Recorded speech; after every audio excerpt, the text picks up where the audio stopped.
Coming up Sunday, Super Bowl 56. Joe Burrow and the Cincinnati Bengals travel to Los Angeles to take on Matthew Stafford and the hosting Los Angeles Rams. That's right. After 50 plus years of never having a Super Bowl team host the Super Bowl, now we've had it in back-to-back years.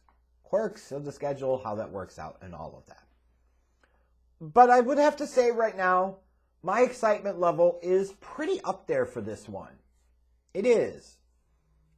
I don't know if it's quite the same excitement level as maybe for last year because you had Mahomes versus Brady.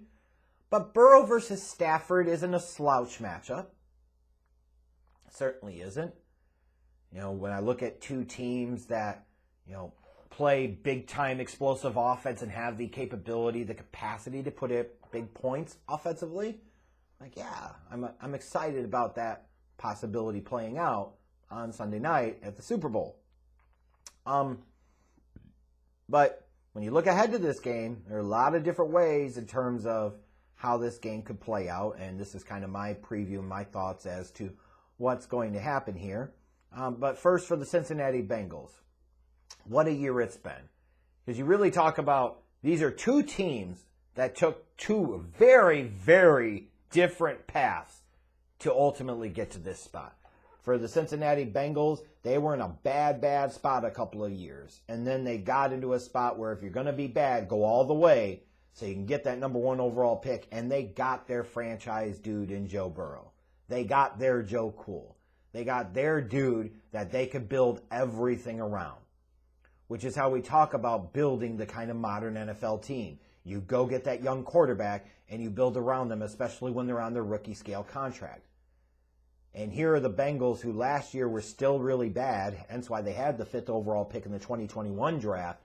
And starting off the year didn't look that impressive. For God freaking sakes, they lost to the Bears. They lost to the Bears. I want you to think about that. They lost to the Bears. Burrow had 3 straight plays in that game with a turnover. I was calling him mid at that point because he deserved that label. He did. He hasn't played like it lately, that's for damn sure, and that's been cool to see. But this is a team that got their young quarterback, and now in his second season, they won 3 games in the playoffs. They beat the Raiders in the wild card round, went to Tennessee and took out the top seed in the divisional round. And then in the AFC Championship game, went on the road and had a monster comeback on the Chiefs in the second half and managed to hold them off. And that's how we got to this point. I mean, what a fantastic story the Cincinnati Bengals have been. Second-year quarterback, you've got the Offensive Rookie of the Year in Jamar Chase. All that debating that Bengals fans were having on social media and the internet months ago about, well, they should have taken Penei Sewell. Well, they took Jamar Chase, and they're in the Super Bowl, so I guess you can shut the fuck up about that. Maybe, maybe not. And then you've got Zach Taylor, who was a former assistant under Sean McVay, who looked like in his 3rd season, like especially when I watched, again, talking about that early season Bears game, that's how bad they were. You had the look of a game where you had 2 teams where their head coaches shouldn't make it through the season. That's how bad it was. And now Zach Taylor's in a spot where he's 1 win away from the Super Bowl. And not win away from making the Super Bowl, 1 win away from winning a Lombardi trophy against his former boss, Sean McVay. So for the Bengals, you're talking about a team that has largely built up their core through the draft. The Joe Burrows of the world, the Mixons, the Higgins, the Boyds, the Jamar Chases, some of their offensive line. Like a lot of their offensive core specifically has been built up through the draft. What an intriguing concept. But the Rams have taken a vastly different approach. Obviously we have a defensive foundation piece like an Aaron Donald, but they've been a team that has went all in. Like where the Bengals are trying to build themselves for now in the long term, the Rams are all about the now. And at least you got to respect them for this, is that when you go all in, you have to go all in. And they have went all in. They have said, fuck first-round picks. We're going to use those to make our team better now by investing them in star players like a Jalen Ramsey, like a Matthew Stafford. We're going to give up other picks to get a guy like a Von Miller, because if we're going to go all in, we're going to go all in. Well, take a chance and bring in an Odell Beckham Jr.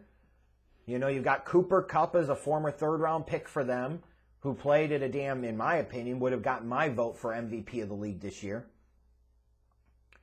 And you've got a Rams team that, you know, has star power, but maybe doesn't have the same balance overall in their team, the same total depth as maybe the Bengals do.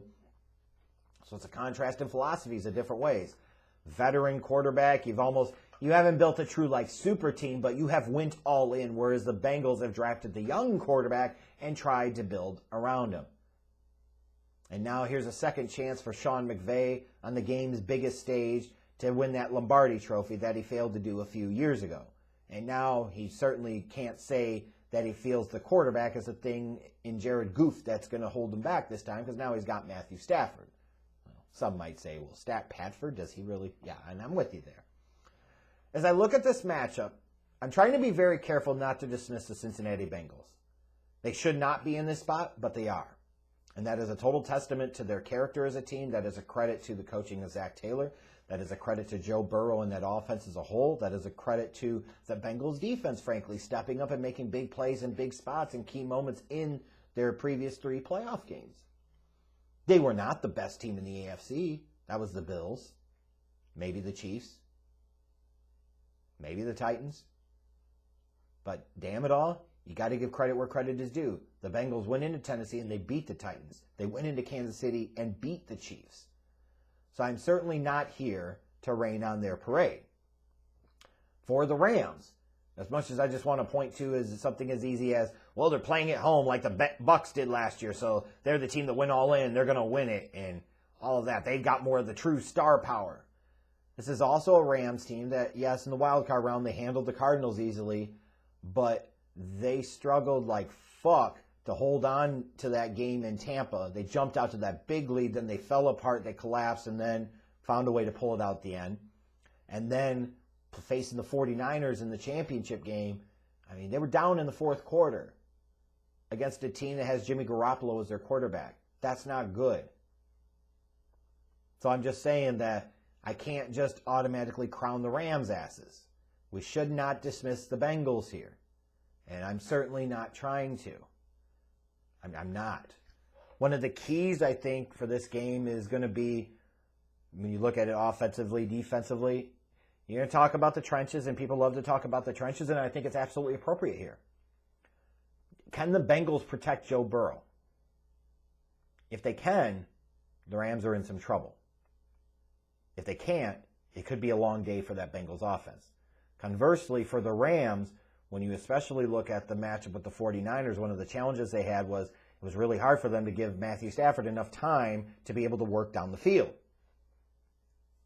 That's why the 49ers got to the point where they did, because their pass rush and their ability to get to the quarterback was outstanding. Like, it showed up in those big spots. And can the Rams hold up and protect Matthew Stafford enough to be able to take advantage of the Bengals secondary? It's a very fair question. I look at this matchup, I also say, you know, when you look at the Bengals, some of the teams, I saw somebody put this on Twitter, and it was a good point, you know, some of the teams that the Bengals lost to this year played like Vic Fangio style, too deep type of coverage, and Bengals really struggle with that, and the Rams play the most of those types of looks, those Fangio-inspired, Fangio-style type of defensive coverages. It's not a great matchup for them. I look at the Rams, though, and I say, okay, this is a team that's went down, you know, or coughed up a big lead one week, and then the next week had to struggle to come from behind. Like, is this really a great team? You look at the Bengals and you say, they got hot, certainly. They handled business against the Titans. They ultimately found a way to get it done against the Chiefs. But is that how much of that was the Bengals and how much was that the Chiefs just imploding? Like, that whole game turned on that one terrible decision by Mahomes at the end of the first half. Throw it into the end zone or throw it away. Make sure you get points either way. And they did neither of that. If they get those points there, that shit could have been a lot uglier than it ended up being, really. Because the Bengals might have been devastated at that moment. So it might come down to which team's pass rush is more effective here. And if you're asking me whose pass rush am I going to count on more? I'm going to count on the pass rush that features Aaron Donald, guys like Von Miller, Leonard Floyd. I'm going to count on that unit more than I will necessarily the Cincinnati Bengals. I will count on the experience that this Rams team has from playing in the Super Bowl a few years ago. Certainly Sean McVay will have learned some stuff from that. He has much different pieces around him this time. You know, and for the Bengals, look, if the Rams win it, it's a big, important legacy piece for Sean McVay. It is certainly a great redemption story in some ways for a Matthew Stafford, and certainly helps his legacy. But if Burrow wins this game here, like, are we going to start hearing talk about, like, he's the new Joe Montana and this is the new 49ers type of dynasty?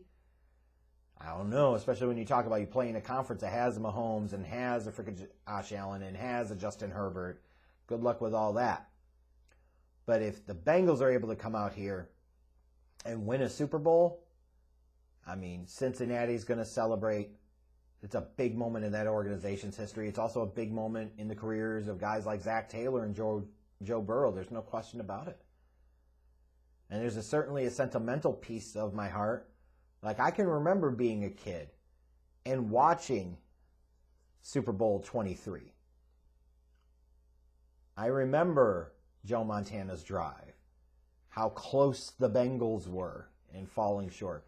I'm not quite old enough. I'm old, but I'm not that old.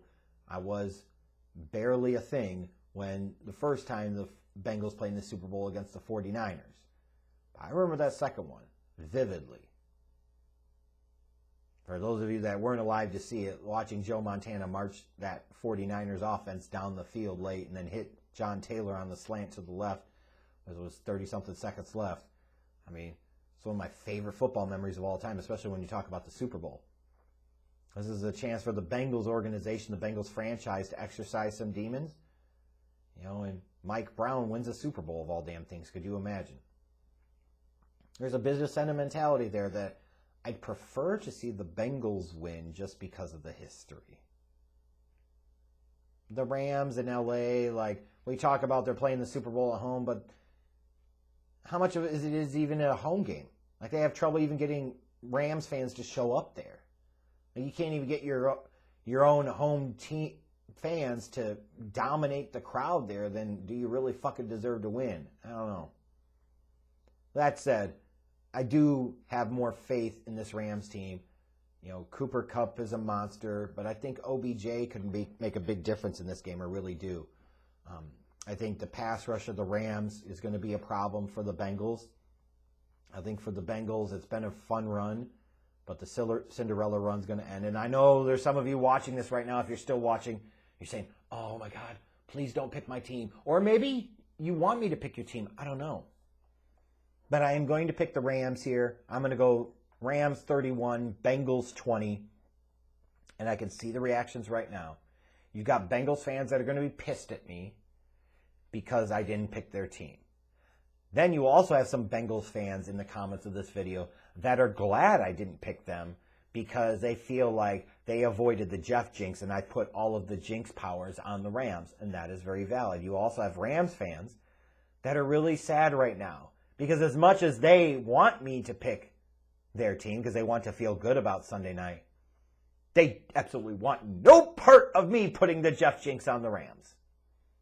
No part of it whatsoever. I know it's the ultimate conundrum, isn't it? The catch-22, the son of a bitch. Well, this son of a bitch is picking the Rams. I'm sorry. 31-20, Super Bowl MVP. I'd be stunned if it was anybody other than Matthew Stafford, frankly. In terms of if the Rams win the Super Bowl. I've seen some picks for like Aaron Donald and OBJ.